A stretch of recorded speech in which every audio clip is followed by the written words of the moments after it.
O nosso Cordeiro Pascal Jesus Cristo já foi imolado. Celebremos assim esta festa na sinceridade e verdade. Aleluia,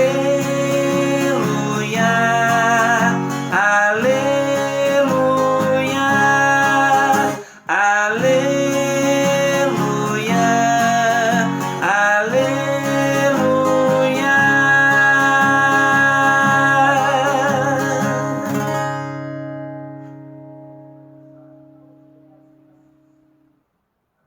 O Senhor esteja convosco. Proclamação do Evangelho de Jesus Cristo segundo João.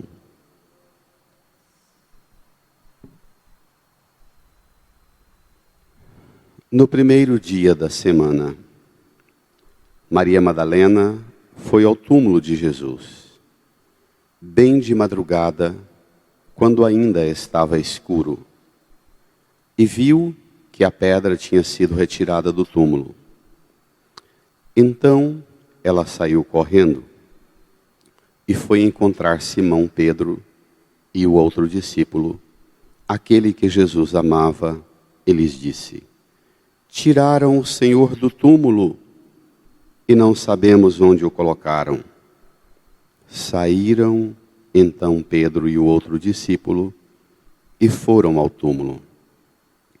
Os dois corriam juntos. Mas o outro discípulo correu mais depressa que Pedro e chegou primeiro ao túmulo. Olhando para dentro, viu as faixas de linho no chão, mas não entrou. Chegou também Simão Pedro, que vinha correndo atrás, e entrou no túmulo. Viu as faixas de linho deitadas no chão, e o pano que tinha estado sobre a cabeça de Jesus, não posto com as faixas, mas enrolado num lugar à parte. Então entrou também o outro discípulo, que tinha chegado primeiro ao túmulo. Ele viu e acreditou. De fato, eles ainda não tinham compreendido a Escritura, segundo a qual ele devia ressuscitar dos mortos. Palavra da salvação.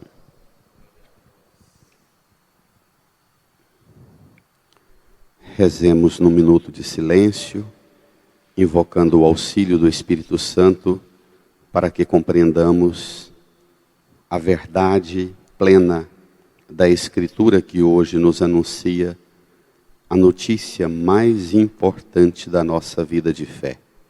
Rezemos.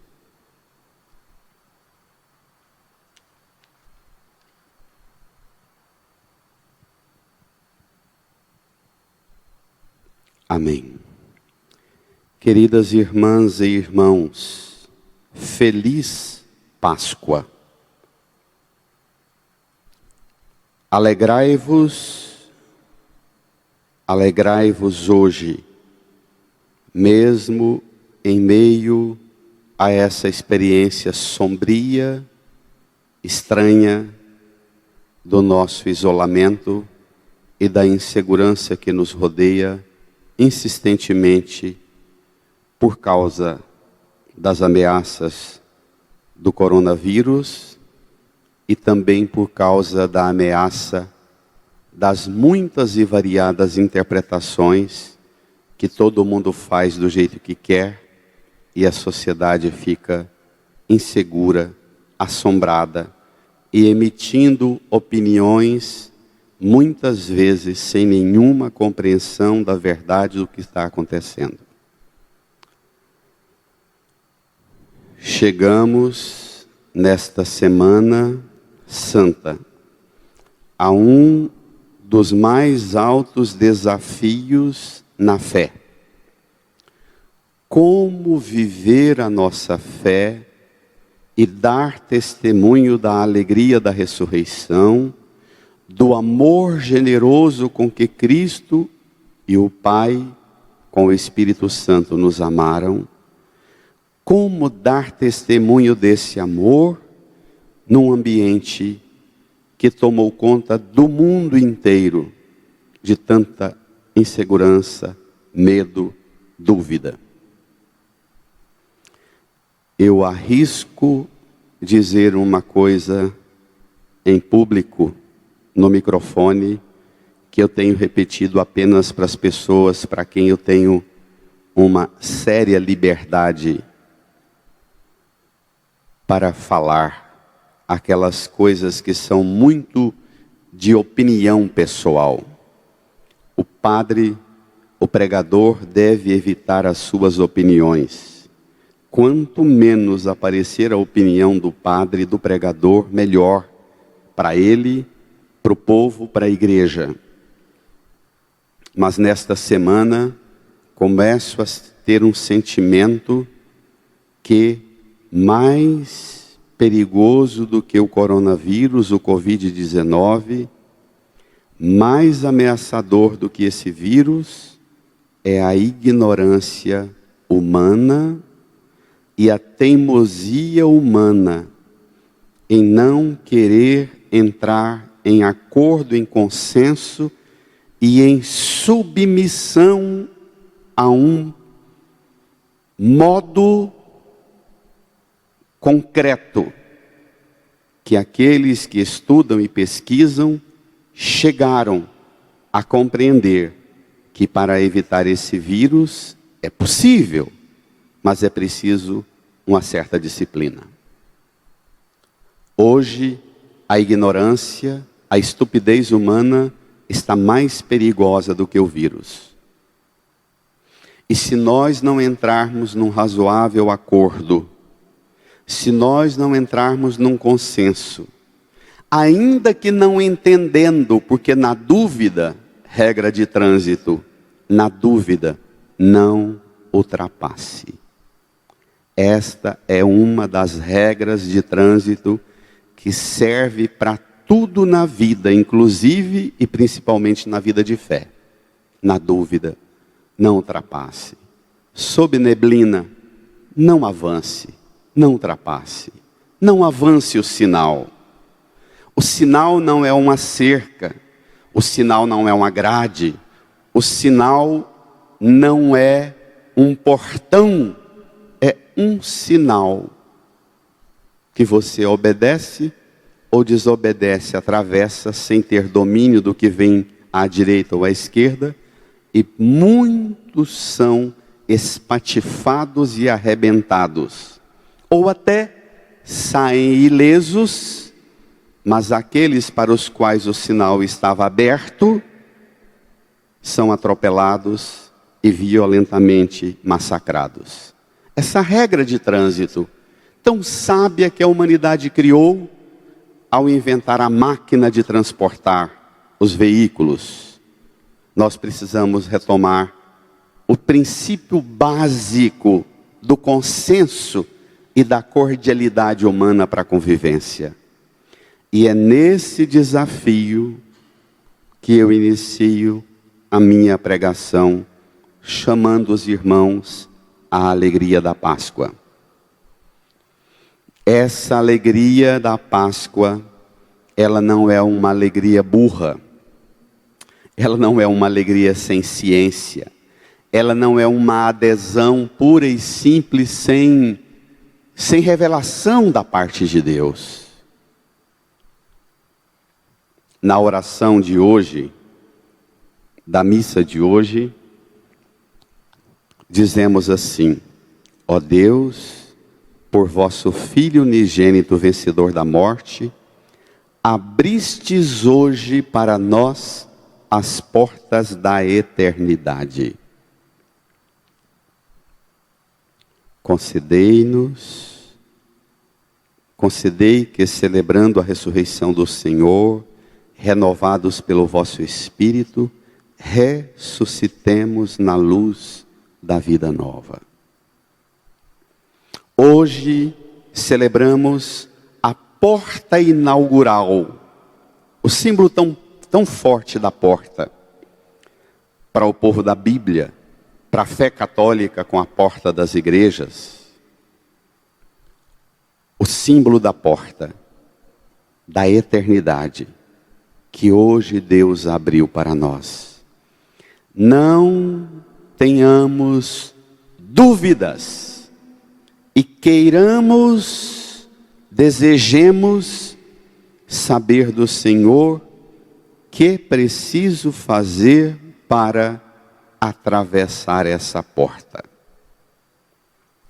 As leituras evidenciam bem. Na primeira leitura dos Atos dos Apóstolos, no capítulo 4, versículo 3, diz: todos os profetas dão testemunho de Cristo ressuscitado. Todos os profetas dão testemunho dele.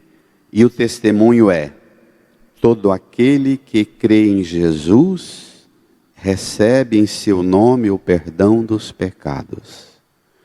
O primeiríssimo critério para se passar por essa porta da eternidade é crer em Jesus e receber no nome dele, e não no nome de mais ninguém na face da terra e nem da corte do céu. Receber em nome de Jesus o perdão dos pecados. Só ele é causa e fundamento para o perdão. Buscar essa vida que Cristo abre para nós, a porta que o Pai hoje abriu, não é uma porta feita de matéria nobre, madeira, metais, pedras. A porta é Cristo. É o nome dele por excelência, a maçaneta dessa porta. A porta é Cristo e o nome dele é a maçaneta desta porta. Queiramos e desejemos entrar por esta porta que é Cristo. Ainda que, como no Evangelho, você que acompanha meditando essa palavra nas redes sociais, pegue a sua Bíblia, abra lá no capítulo 20 do Evangelho de João, no versículo 1 até o 9. João, capítulo 20, verso 1 até o 9. Vejamos como é que nós somos convidadas a entrar por essa porta da vida eterna. No primeiro dia da semana, Maria Madalena foi ao túmulo de Jesus, bem de madrugada, quando ainda estava escuro. Primeiro dia, Maria, lá de Magdala, a 150 quilômetros de distância, vai ao túmulo, bem de madrugada, quando ainda estava escuro. Túmulo, madrugada, escuro. 3 realidades nebulosas. Túmulo não é uma coisa boa de se enfrentar. Madrugada é ainda quando a gente não tem a segurança da luz, onde às vezes a gente pensa, não precisa acender a luz para economizar energia, mas a luz do sol ainda não entrou na casa de vez. É aquele momento de nem claro nem escuro, é o momento da dúvida. Túmulo, madrugada, escuro. Você, irmã, irmão, que medita essa palavra, põe-se também diante dos seus túmulos. Põe-se também diante das suas madrugadas e das realidades escuras com as quais você tem que lidar em sua vida. Se coloque, se situe, traga à mente, peça ao Espírito Santo para ajudar você a identificar Qual é a distância que você tem que percorrer como Maria de Magdala? Caminhar longe, de longe. No primeiro dia, não começar no terceiro, no quarto, no quinto dia, mas no primeiro dia já está de pé, já de madrugada, ainda escuro, para enfrentar o quê? Um túmulo. Para cultivar o quê? Uma dor, uma saudade. Ontem eu falei na pregação e vale repetir hoje. Tem muita gente que cultiva uma relação com Deus a partir da saudade. Eu vejo muitas pessoas na igreja com olheira enorme de dor, de luto. E a gente chega perto da pessoa e prega, e canta, e louva, e bate palma, e celebra. E ela nunca reage. Um dia aparece uma oportunidade para a gente chegar perto dela e dizer: como é que a senhora está? Como é que o senhor está? O que foi que te aconteceu? Ela começa a dizer: padre, tem 15 anos que eu perdi meu filho, 20 anos, 30 anos, 10 anos, 5 anos. Ela levanta todos os domingos, vai à missa, senta no mesmo banco, volta para casa, vem para um rito, para uma celebração, mas ela cultiva, e a partir do dia que ela perdeu aquela pessoa querida, ela nunca mais deixou de ir à missa e ela vai piedosamente. Mas a missa não opera nada no luto dela, na dor dela. Hoje, você precisa permitir que a sua dor, que o seu túmulo, que a sua madrugada, que o seu escuro receba uma luz nova, uma luz incandescente, uma luz que transcenda a realidade da morte que te envolveu. Essa realidade da morte, do túmulo, do escuro, pode ser a perda de alguém querido, mas pode ser a tristeza de não ter conseguido o sucesso que sonhou, a profissão que idealizou, o casamento que lutou tanto por ele. Você sabe qual é o seu túmulo, ou, não se assuste, você sabe qual é o seu cemitério, porque tem pessoas com as quais eu convivo, que elas não têm só um túmulo não, elas têm um cemitério enorme na frente dela. Ela lida com tanta perda, que quando ela conversa com você, parece que ela está te levando num cemitério, e cada túmulo mais triste, mais feio do que o outro, e contando para você as desgraças e tragédias com as quais ela lida, as perdas incessantes e incontáveis com as quais ela lida. E ela é religiosa, e ela frequenta a igreja, e ela é devota de Nossa Senhora Aparecida, do Divino Pai Eterno, de São José. Mas ela não permite que o dia termine de amanhecer. Se você é uma pessoa escrava de suas perdas, de suas dores, de seus lutos, hoje é dia de você inaugurar uma relação nova com a pedra, ou com as pedras dos seus túmulos, ou mais duro ainda, com a porta do seu cemitério, ou mais duro ainda a minha expressão, com as portas dos seus cemitérios. O que acontece com Maria Madalena? Versículo 2. Então ela saiu correndo e foi encontrar Simão Pedro e o outro discípulo, aquele que Jesus amava. Primeira coisa, encontrou o túmulo, e o túmulo está aberto. Eu não queria que ninguém violasse, que ninguém mexesse, que ninguém tocasse, porque aqui está tudo da minha vida, os restos mortais de quem eu amei. Aqui está tudo.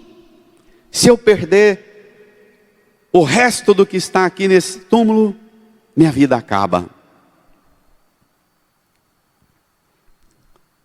Lá eu morei em Campinas, na Avenida José Hermano, e lá tem uma praça na Avenida José Hermano que era um antigo cemitério. E que os gestores públicos, sem nenhum respeito, porque tinha o cemitério Santana para os ricos, mais nobres, e lá tinha um cemitério da pobrezaiada, lascada, migrante e forasteiro. O poder público chega e desmancha o cemitério, faz uma praça. Lá em Anicuns, minha cidade, numa igreja linda, com um cemitério belíssimo que havia, lá na década de 30, 40, chega um padre, acha aquilo feio, desmancha a igreja e desmancha o cemitério e doa os lotes para o povo morar. Imagine, eu convivi com a minha família 40, 50, 60, 70 anos depois disso, e até hoje caem lágrimas dos olhos daqueles que perderam os túmulos. É assim Maria de Magdala, de madrugada no domingo.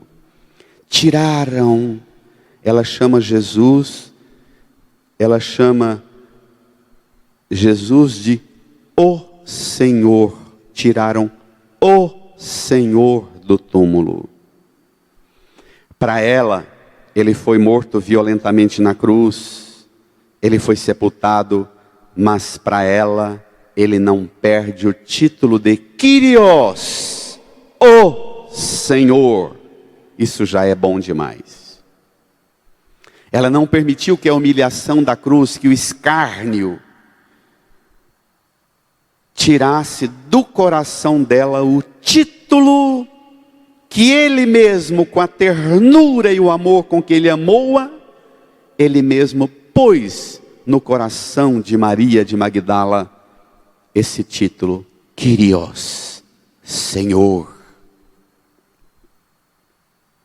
Esse Kyrios, expressão grega, Senhor, não se refere a um senhorio de território, senhorio de reinos deste mundo, mas esse título colocado nos lábios dos personagens do Novo Testamento refere-se a um senhorio cósmico, universal, que transcende todas as fronteiras de todos os impérios, de todos os reinos deste mundo e do próprio corpo.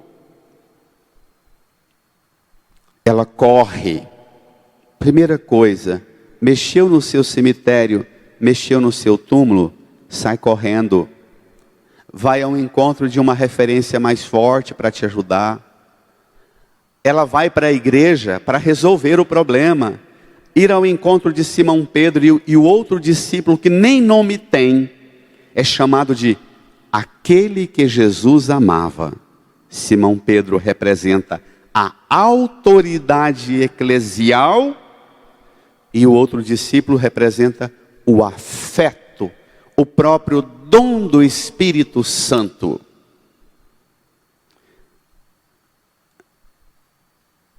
Maria Madalena se recorre a eles. A referência de afeto, aquele que Jesus amava, e a referência de autoridade eclesial, Simão Pedro, tu és pedra, e sobre esta pedra edificarei a minha igreja, e não sobre a pedra do cemitério e do túmulo, Pedro. E Pedro sabe disso. E Pedro é uma pedra mais forte, mais sólida do que a pedra do túmulo. E a pedra, Pedro, vai confrontar-se com a pedra do túmulo.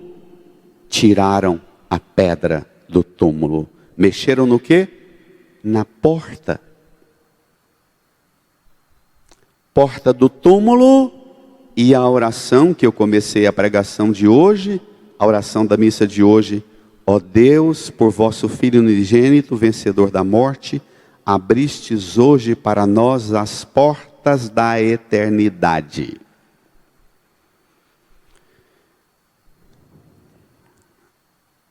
Maria Madalena apresenta como que uma oração. Tiraram o Senhor do túmulo e não sabemos onde o colocaram. É bacana que o evangelista fala somente da ida dela, não fala de outros personagens, fala Maria Madalena, e ela volta dizendo, não sabemos.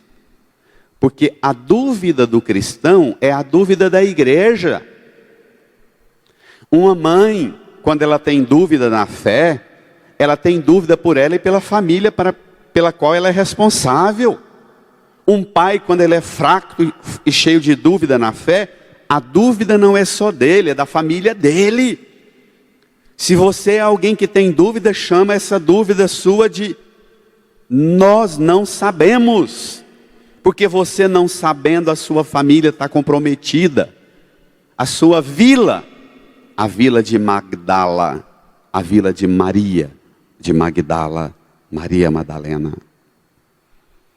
E como reagem as duas referências de autoridade? Pedro a pedra e o discípulo amado. Saíram então Pedro e o outro discípulo e foram ao túmulo. Os dois corriam juntos. Lá em cima, já falou que, então, no versículo 2, então ela saiu correndo e foi encontrar Simão. Conta para Simão e para o discípulo amado, os dois corriam juntos. Mas o outro discípulo correu mais depressa que Pedro e chegou primeiro ao túmulo. Por quê? Porque o afeto chega primeiro do que as estruturas e as autoridades.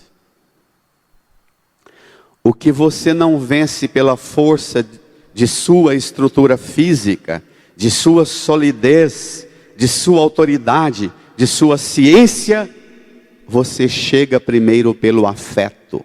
E é por isso que ele chega primeiro. Mas Maria Madalena chegou antes que os dois, porque ela é o afeto por excelência. Ela aqui é símbolo de Eva, ela é símbolo da humanidade que busca Deus e lida com as dúvidas. Essa Maria de Magdala representa a Eva, a mulher vítima do próprio pecado. Alguns evangelistas associam Maria Madalena como aquela de quem o Senhor tirou muitos espíritos, ou a mulher adúltera. Ela é associada com uma mulher de muitos pecados, é a mulher da dúvida, mas que quer sair da dúvida, por isso madruga, não fica na dúvida, não fica no pecado, caminha, corre, madruga, e se for preciso depois de madrugar, corre, busca na igreja. Mas quem ama mais, chega mais depressa. O afeto chega sempre antes que as estruturas. Pai, se o seu afeto não chegar na sua casa antes que as sacolas de compra e as contas pagas no seu bolso, sua presença não resolve nada lá dentro. O afeto tem que chegar primeiro que as estruturas, que as contas pagas. Mãe, não vá para o mundo trabalhar e viver uma vida infernal de briga, se o afeto sempre não chegar primeiro, não correr mais para chegar primeiro na sua casa e enfrentar o que precisa ser enfrentado, mãe. Correu mais depressa, chegou primeiro. 3 vezes a expressão correu. Ela saiu correndo, os 2 discípulos corriam juntos. O que o discípulo Jesus amava correu mais depressa, chegou primeiro ao túmulo. Versículo 5. Olhando para dentro, viu as faixas de linho no chão, mas não entrou. Chegou também Simão Pedro, que vinha correndo atrás. O menino João, que provavelmente era um adolescente, muito provavelmente o autor do Evangelho e o autor do livro do Apocalipse, ele era um adolescente, correu, chegou primeiro ao túmulo, mas ele se põe no seu lugar.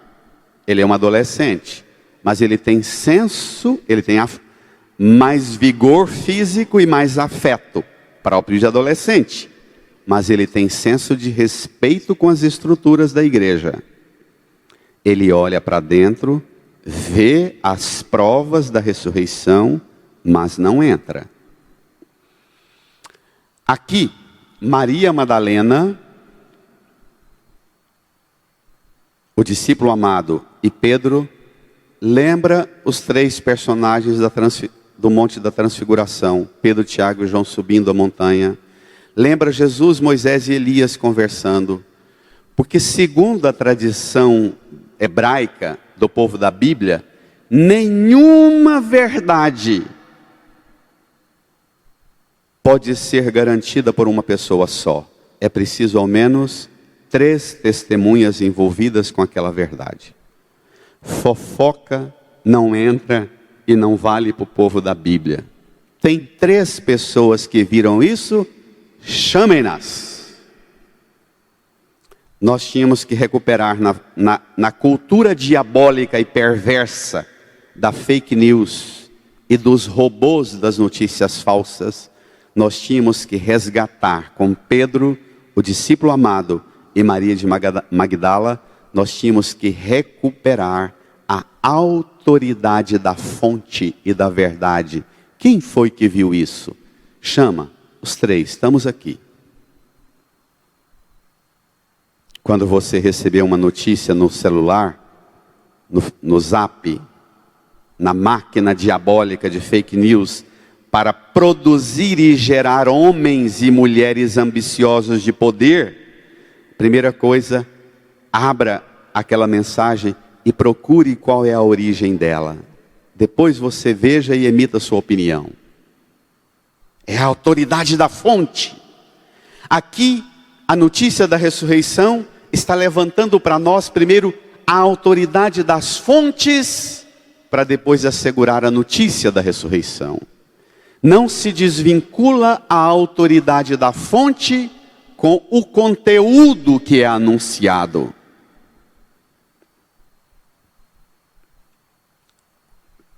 Mas preste atenção. Olhando para dentro, ele viu as faixas de linho no chão, mas não entrou. Versículo 6. Chegou também Simão Pedro, que vinha correndo atrás. Ontem à tarde eu fiquei com esse texto. Eu chego a ouvir a respiração ofegante do velho Pedro. Chego a sentir o odor, o cheiro do seu suor. Cansado, humilhado, derrotado, fracassado.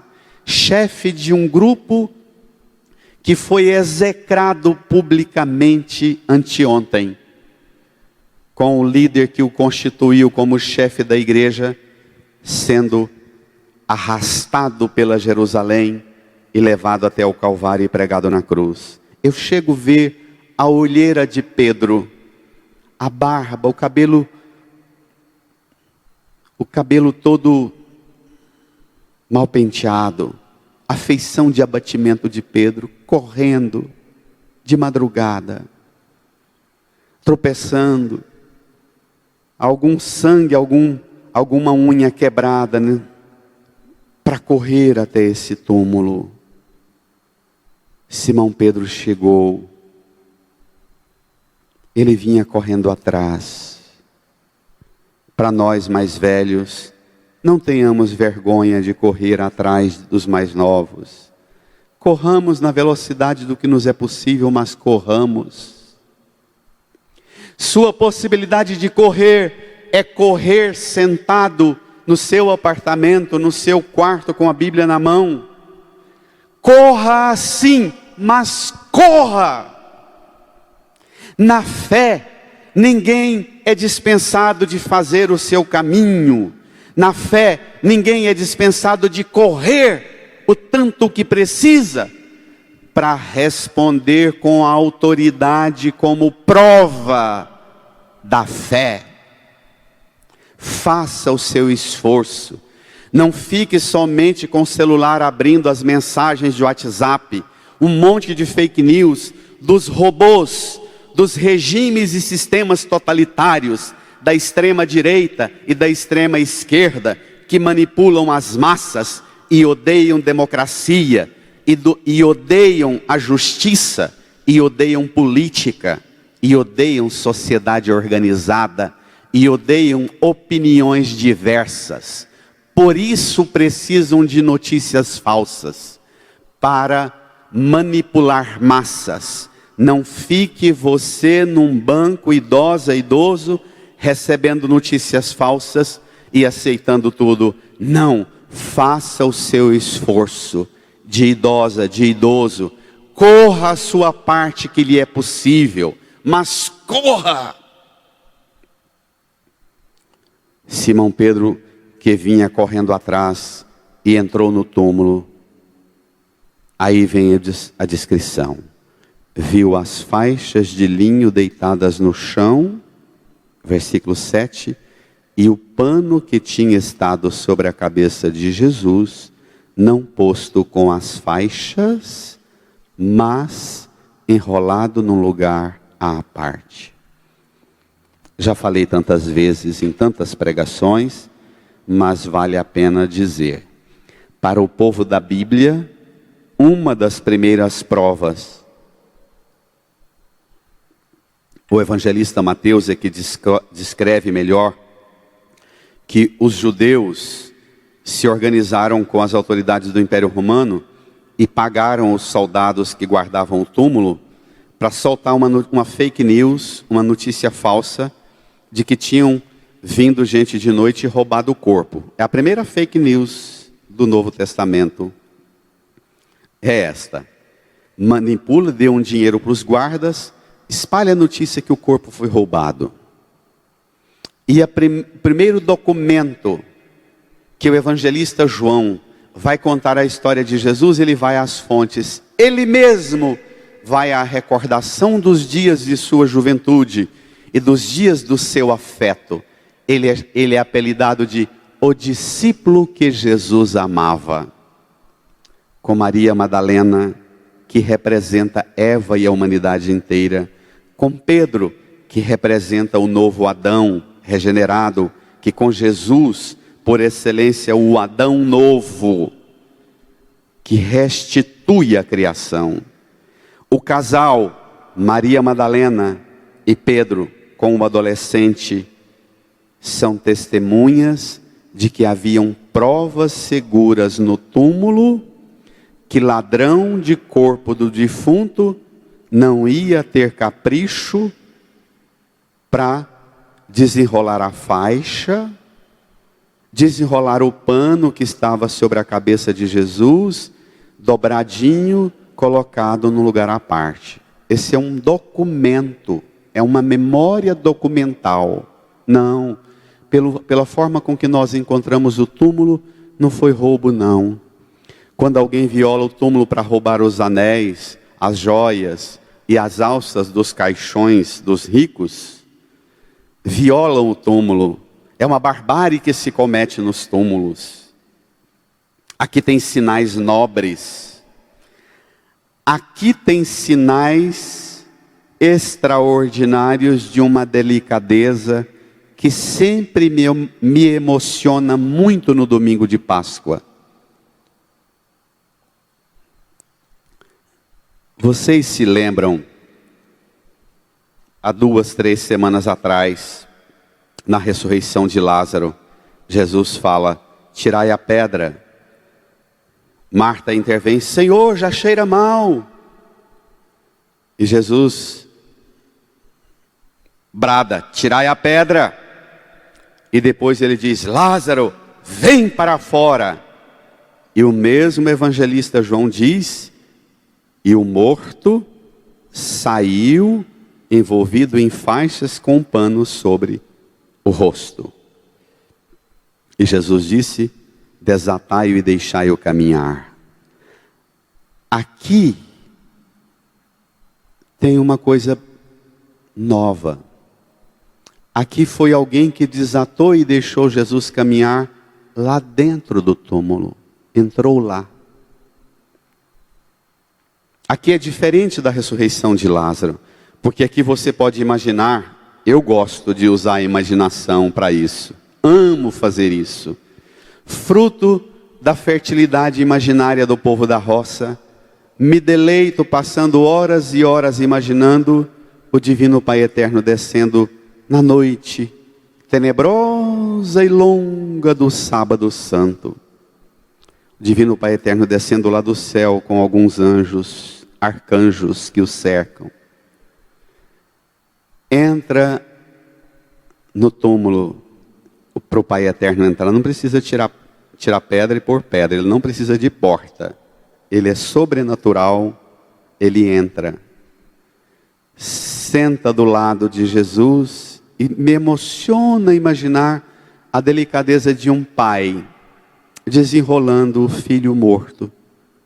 Desenrolando, passando delicadamente a mão sobre as marcas da coroa de espinho, sobre as feridas, respeitando e deixando somente as chagas, todas as outras feridas restituindo, o pai delicadamente tocando o rosto, movimentando Jesus como uma mãe que cuida de um filho num hospital ou em casa, cuida do esposo, como uma filha cuida da mãe, do pai idoso, e naquela delicadeza toca devagarinho: papai, mamãe, é hora de tomar o remédio, vamos?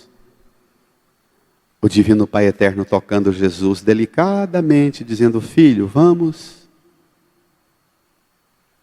Passou, encerrou esse tempo. Vamos? E Jesus desperta, deve ter dado um abraço delicioso de filho com pai, lá dentro desse túmulo. E Jesus dizendo assim, vocês veem a cena, eu gosto de imaginar, porque segundo a tradição católica, a liturgia católica, ela é muito parecida com as liturgias descritas no livro do Apocalipse. Se você observar os protocolos rituais de como os ritos litúrgicos católicos ocorrem, é a mesma linhagem de ordem e de harmonia e de serventes no rito, como o livro do Apocalipse descreve a liturgia do céu. Aquele padre, o Guido Marini, que é o cerimonial do Papa, foi de João Paulo II, foi de Bento XVI e é agora do Papa Francisco, chegando delicadamente e dizendo: agora o senhor faz isso, agora vá até a cruz, agora incensa, agora tira a mitra, dá o báculo, sempre mas com uma descrição finíssima. E eu imagino Jesus com o Divino Pai Eterno se abraçando, o Divino Espírito Santo chegando e tocando o ombro do Divino Pai Eterno e falando assim: Pai, antes da gente sair daqui, é preciso que Jesus desça lá à mansão dos mortos e acorde o nosso primeiro pai, a nossa primeira mãe. Mãe dos humanos que nós criamos, para que a partir de Adão e Eva, todas as gerações conheçam a misericórdia que foi derramada no sangue da cruz. E o Espírito Santo com o Pai Eterno ficam lá no túmulo e Jesus desce. E aquilo que o Divino Pai Eterno fez com Jesus, dizendo: filho, acorda, Jesus foi lá, tocou os ossos ressequidos de Adão e Eva, tomou-lhes as mãos e disse: vamos, acordem, despertem. Eu não sei vocês, mas eu só de meditar isso, a palpitação do meu coração e a temperatura do meu corpo muda tudo. Às vezes eu penso que um dia vou ter um arrebatamento na hora da missa, sendo levado para o céu, pensando nesse mistério. Eu consigo ver Eu consigo ver a cena de Jesus descendo ao túmulo do meu pai e da minha mãe, Inácio e Madalena, e dizendo a eles: acordem. Aqui nasce uma espiritualidade nova, uma mística nova. Aqui nasce não um culto a túmulo e um culto a defunto, mas o nome que a igreja dava aos cemitérios que ficavam ao lado da igreja era de Campo Santo. Atrás ou ao lado das igrejas antigas tinha um cemitério que se chamava de Campo Santo. Cemitério, para nós que cremos, não é lugar para cultivar e prestar culto à nossa ferida de luto. Esse povo enlutado que perde pai, mãe, filho, vô, vó, marido, esposa, e fica a vida inteira cultivando luto. Não, sai dessa, reage, reage. Versículo 8. Então entrou também o outro discípulo que tinha chegado primeiro ao túmulo. Ele viu e acreditou. De fato, eles ainda não tinham compreendido a Escritura segundo a qual ele devia ressuscitar dos mortos. Gente, o que nós sabemos sobre ressurreição, a Escritura diz. Tem católico que, para saber sobre se o filho foi para o paraíso, vai no centro espírita. Católico não poderia nunca, cristão não poderia nunca ir num centro espírita para saber notícia do defunto. Cristão tem que ir à Escritura para saber sobre a ressurreição. Mas, não quero terminar sem dizer para você, não só mudar sua relação com os seus túmulos, com os seus cemitérios, com as suas covas, com as suas madrugadas, com os seus lutos. Mude essa relação. Você mesma, você mesmo, saia do túmulo, saia da caverna da morte, saia do túmulo do luto, saia do túmulo dos traumas, das perdas. É bacana que o discípulo que Jesus amava, ele correu e chega mais depressa. Chegue no afeto e não pelas perdas. Tem gente que quer chegar pelo sentimento de perda, e a palavra está dizendo, a partir de hoje, chegue pelo afeto e não pela perda. Tome comigo a segunda leitura de hoje, carta de Paulo aos Colossenses, capítulo 3, versículo 1 até o versículo 4. Colossenses 3, 1 a 4. Se você tem dificuldade de achar, dá um pause aí na homilia, vai lá, acha e depois volte a acompanhar na homilia. Para você agora, irmãos, se ressuscitastes com Cristo, esforçai-vos por alcançar as coisas do alto, onde está Cristo sentado à direita de Deus. Aspirai às coisas celestes e não às coisas terrestres. Não tem coisa mais linda do que eu tenho aprendido e mensagens mais preciosas que eu tenho recebido de tantos pais e mães, membros da nossa comunidade São José, que mandam para mim mensagens dizendo: Padre, foi difícil demais mudar os planos financeiros. Foi difícil demais decidir fechar o meu comércio, o meu escritório, a minha empresa, dispensar os empregados. Padre, foi difícil demais calcular as perdas que eu terei e dizer, mas não tem outra saída. Se eu apeitar, eu vou perder não os bens, mas vou perder a vida. Padre, e nesses dias dentro de casa, eu descobri que a gente nem precisa daquilo tudo pelo qual eu perdi a minha saúde, a minha paz e a minha convivência em casa. Aqui está para você que tem dito isso para mim. Você começou, por causa do coronavírus, ser obrigado a recolher-se dentro de casa para cuidar da vida. Mas cuidando da vida para não morrer, você percebeu que cuidando da vida ainda é pouco deixar os bens materiais e cuidar da vida. Cuidando da vida é preciso ainda aspirar não essa vida do mundo, dos afetos e dos confortos de dentro de casa. É preciso, cuidando da vida, da sua família, é preciso aspirar as coisas celestes e não as terrestres. Aspirar às coisas celestes e não às coisas terrestres.